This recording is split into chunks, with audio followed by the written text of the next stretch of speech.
You will hear a number of different recordings, and you will have to answer questions on what you hear. There will be time for you to read the instructions and questions, and you will have a chance to check your work. All the recordings will be played once only. The test is in 4 sections. At the end of the test, you will be given 10 minutes to transfer your answers to an answer sheet. Now turn to Section 1. Section 1. You'll hear a man giving information to a group of new university students. First, you have some time to look at questions 1 to 5.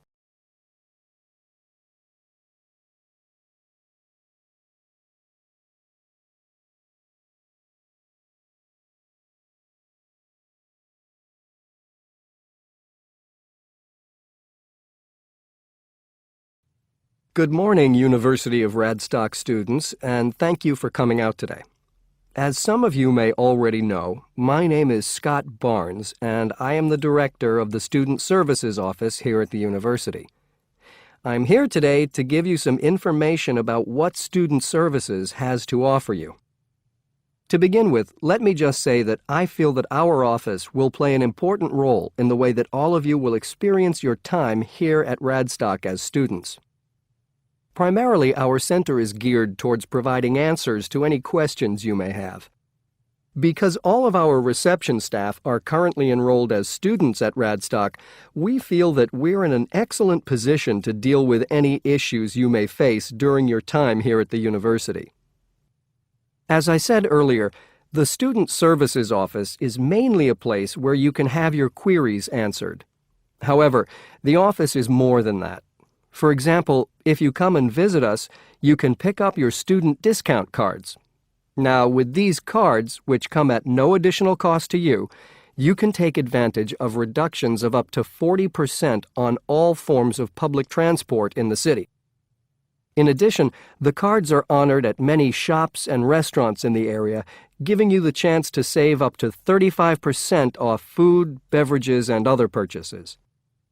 Our office is also the place you should visit if you would like to get involved in any of the 30 different clubs and societies available at Radstock. Come in any time between 10 and 3 on weekdays and sign up to become a member of the university choir or orchestra, the drama or debating club, the university trivia team. The list goes on and on. For new students, I cannot stress enough how vital it is to participate in the non-academic side of university life. Yes, we are here to work hard and do our best at our studies, but student life is also about having fun and meeting like-minded people. So, bearing that in mind, make sure that you get involved and enjoy yourselves. Before you hear the rest of the conversation, you have some time to look at questions 6 to 10.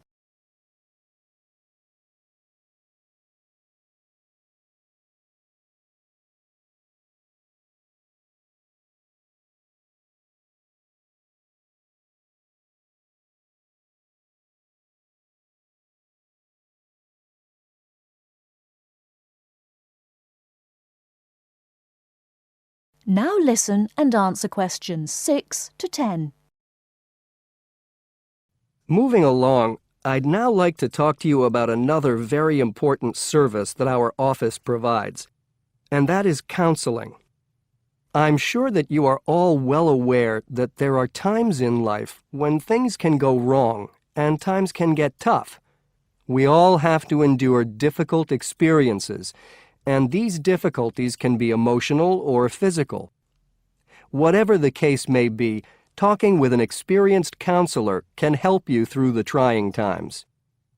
The counseling service here at Radstock is staffed by counselors who are qualified to help you deal with problems ranging from homesickness and loneliness to eating difficulties and life changes. To see a counselor, we recommend that you first visit our drop-in center. We run drop-in sessions on a daily basis from 9:30 a.m. to 2:30 p.m., and to reserve one of these sessions, you can telephone the counseling service on 121-5648-3907 on the day you wish to visit. Or, if you prefer, you can come into the Student Services office anytime after 8:30 a.m. and complete a booking form. If it should happen that you need to cancel your appointment for the drop-in session, we would request that you contact the counseling service as soon as possible to let them know. Drop-in sessions can be as short as 20 minutes, but it's more usual for them to take about 45 minutes. During that time, you will be asked some questions to clarify your situation, and a decision will be made as to what further action, if any, should be taken. After your session, several things may happen. Firstly, you may be referred to one of the university's counselors for further counseling, which normally consists of another 8 sessions. Secondly, you may be asked to visit another source of help within the university. Or finally, you may be referred to an external organization. Whatever course of action might be taken, you may rest assured that what goes on in these sessions is treated in strict confidence.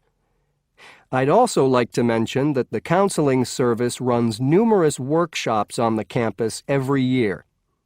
The focus of these workshops tends to be on personal development, and past topics have included motivation, self-identity, and impression management. There is no fee charged for these workshops, and if you require more information, feel free to contact us at stuser@acadia.co.uk. That is the end of Section 1. You now have half a minute to check your answers.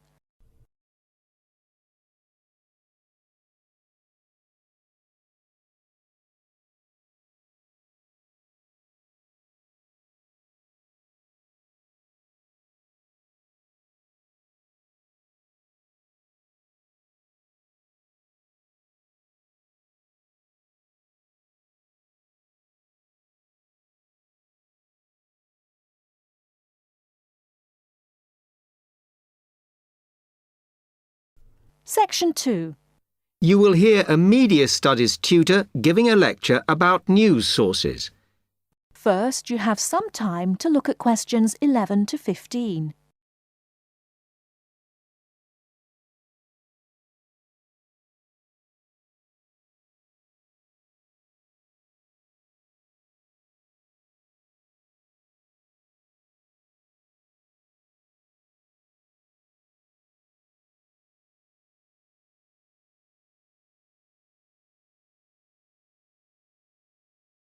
Now, listen carefully and answer questions 11 to 15.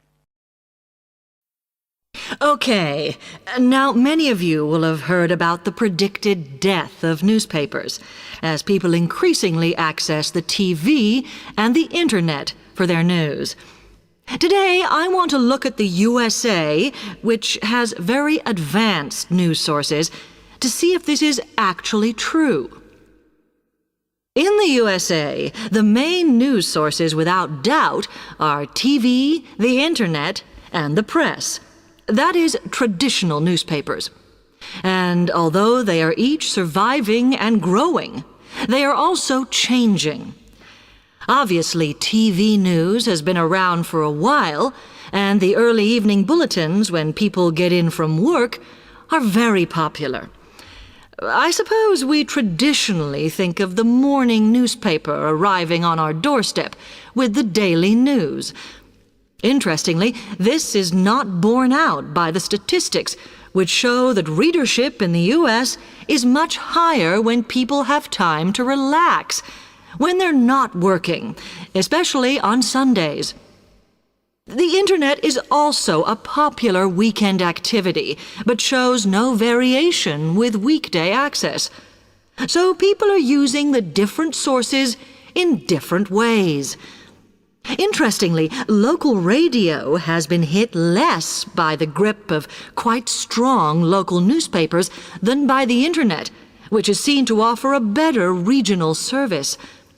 But just because the Internet is seen as the new force in news media does not mean it is dominant. Television has, of course, been global for a while. But now technological changes, which have fueled the rise of online news, have also allowed newspapers to print and distribute editions across the world. In fact, Internet news, which is seen as the big competitor for traditional markets, does not offer that much variety. Often, the sources are the online versions of the newspapers, whereas television, in order to offer something different, has had to come up with a much more mixed bag of reporting, from hard news to light reports on celebrity events.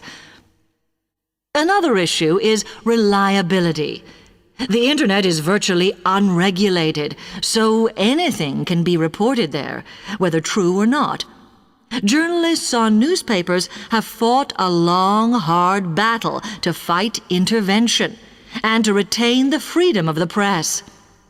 Television, however, is seen as critical to political power and has become subject to harsh controls about what it can or cannot say. Before you hear the rest of the talk, you have some time to look at questions 16 to 20.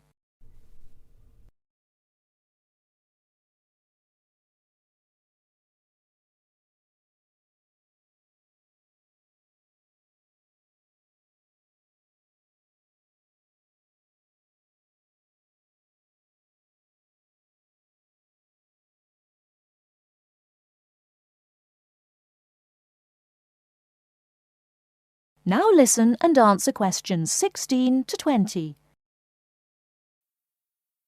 Now, one very critical factor in keeping newspapers alive and well in the USA has been their approach to advertising.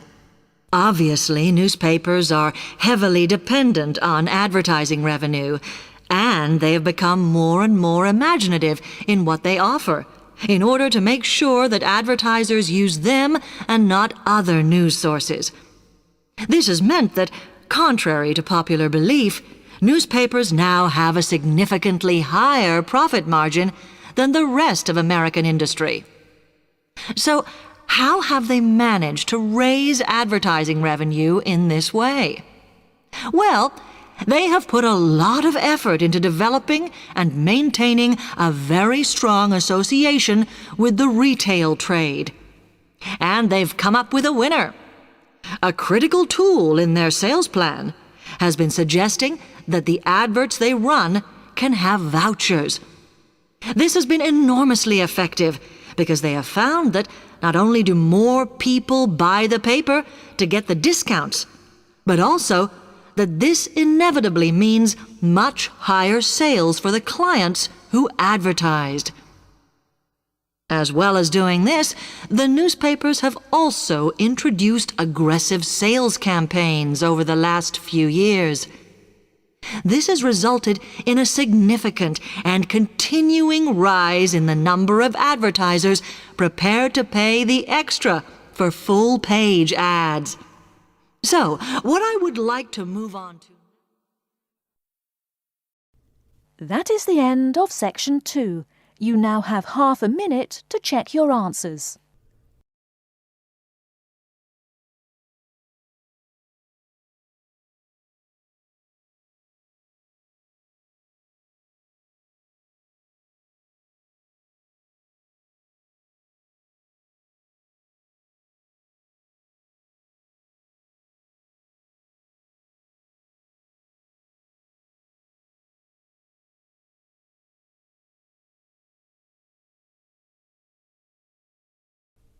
Section 3. You will hear a recorded message about buying tickets from a booking agency. First, you have some time to look at questions 21 to 25.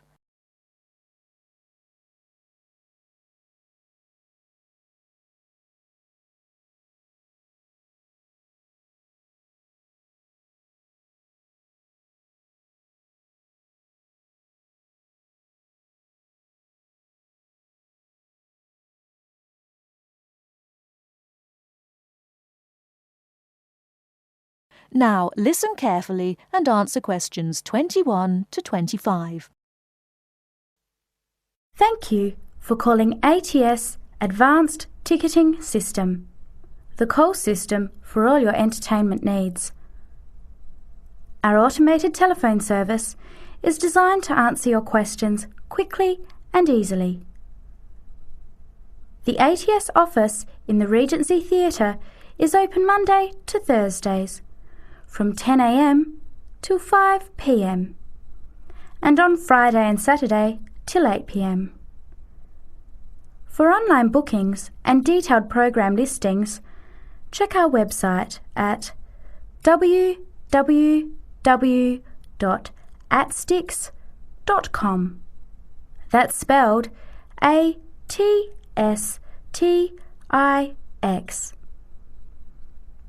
Please listen to the choices available. You may press your choice as soon as you hear it to get more information.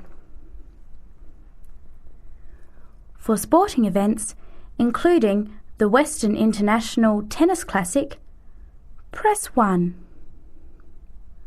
For the Formula 1 Grand Prix, press 2. For classical music, including the upcoming Philharmonic Orchestra series, press 3. For theatre and dance, press 4. For other inquiries, please hold the line. Before the recorded message continues, Before you hear the rest of the talk, you have some time to look at questions 26 to 30.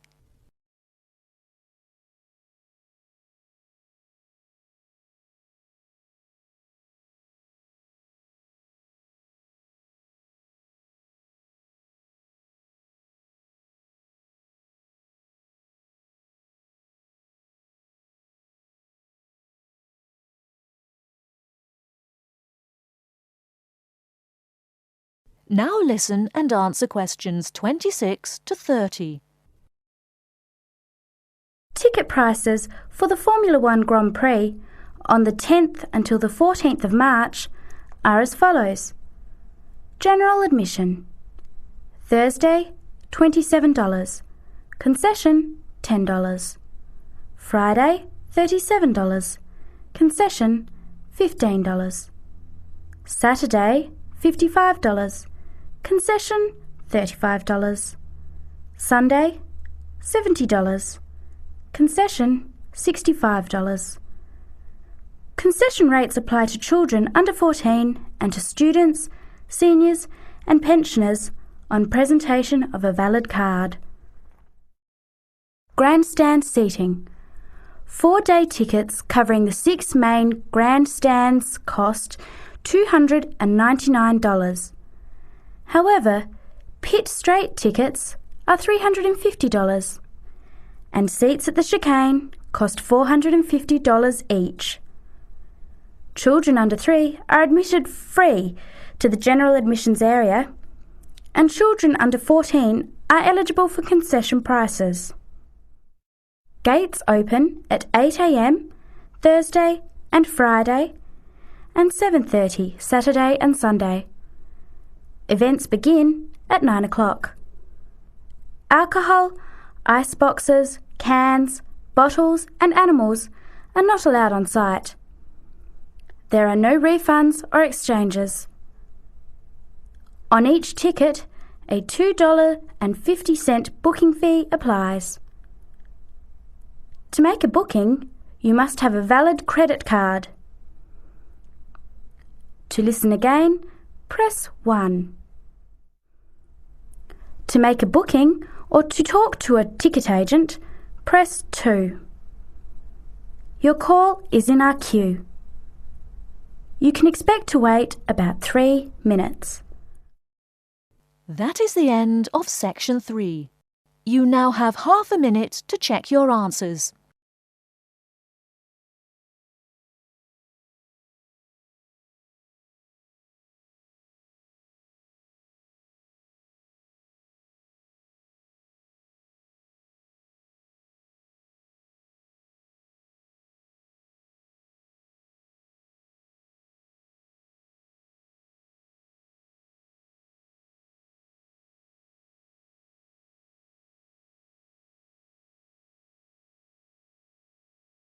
Now turn to Section 4. Section 4. You are going to hear a lecture. First, you have some time to look at questions 31 to 40.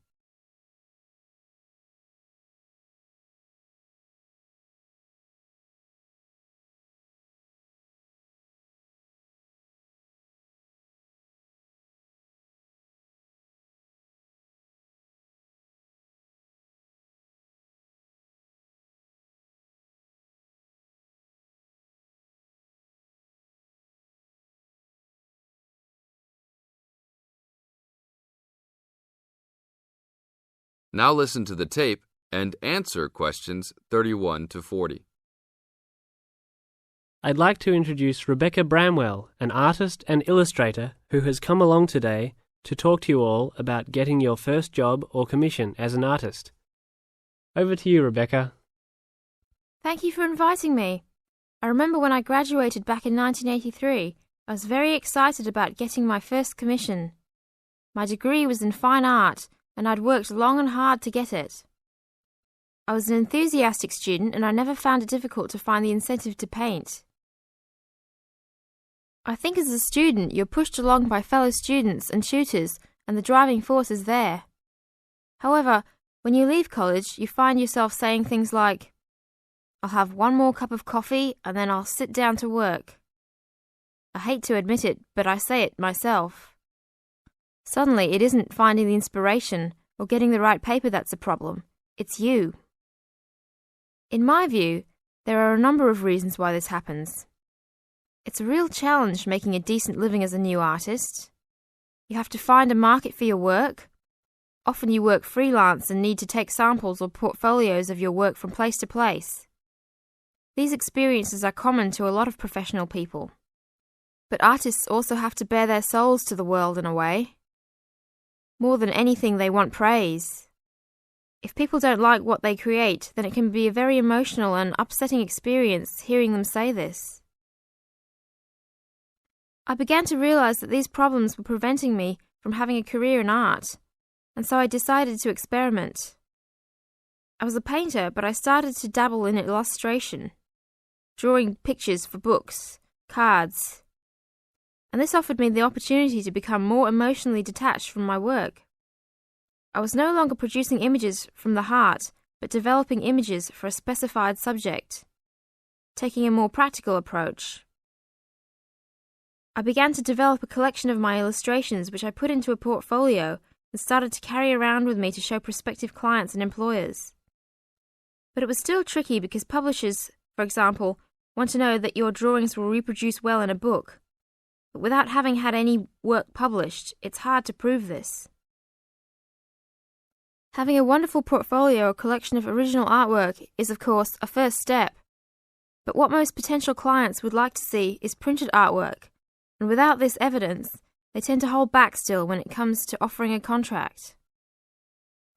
Well, I overcame this problem in two ways, and I suppose this is my advice to you on preparing your portfolio of your best work. The first way was by submitting my work for a competition. The one I chose was for a horoscope design and was sponsored by a top women's magazine. There are a few of these competitions each year, and they offer new illustrators an opportunity to showcase their work. The other approach I took was to design and print some mock-up pages of a book. In other words, I placed some of my illustrations next to some text in order to demonstrate how my work would look when it was printed. Perhaps I was lucky in that I had taken a degree that provided me with all-round creative skills so that I could vary my style and wasn't limited to a certain technique. I think that is important. The art world and many other creative fields do try to pigeonhole people into snug boxes with an accompanying label. I think you should try to resist this if you feel it happening to you. If you don't, you'll find it difficult to have new work accepted if you try to develop your style at a later stage in your career. Nevertheless, when you start out, and particularly when you're going for an interview, it's important not to confuse people by having a lot of different examples in your portfolio. One remedy for this is to separate your work into distinct categories. In my case, I did this by dividing my design-inspired illustrations from my paintings. It is then easier to analyse the market suited to each portfolio, such as magazines, book jackets, CD covers, etc. Working under two names is also useful, as it clarifies the different approaches and offers a distinction between them. I think it's been hard for artists to be recognised in anything other than the pigeonholes that they have been placed in. Luckily, these barriers are slowly being demolished. This is the end of Section 4. You now have 30 seconds to check your answers.